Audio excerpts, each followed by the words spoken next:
So parents, let's understand different types of dyspraxia. 1. The child knows the action but is unable to perform by himself when required. For example, waving a bye-bye. So mama has taught what is bye-bye, the child does bye-bye, but every time when a situation comes, a friend or a teacher in a school is saying bye-bye, the child knows but doesn't know how to do, like raise your arms and then do this. So only when the mother prompts, okay, now it's a time to say bye-bye, then the child is doing. So this is also a kind of dyspraxia. Then the next type is sequencing and planning of actions. Okay, the child is unable to follow multiple steps of sequencing actions to complete one activity.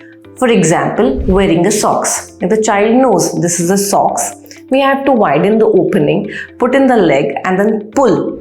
But this particular activity becomes difficult and every single time the child asks for assistance in spite of knowing. The different example could be opening a bag, unzipping, taking out the particular textbook, opening a page number, which requires multiple sequence, is difficult for a child, is another example of dyspraxia. The third is the usage of the oral dyspraxia. Means what? How to use my tongue to produce a certain sound. If I want to chew hard objects, I need to press yes, or if I want to blow, I'll have to do my lip movements like this. So, or when I'm spitting, how do I make my oral structures in usage? All of this planning of the oral structure is called as oral dyspraxia. Then there is something called as construction dyspraxia. In the sense, there is a model and the child is, for example, playing a building blocks. So there is a model available and the child needs to build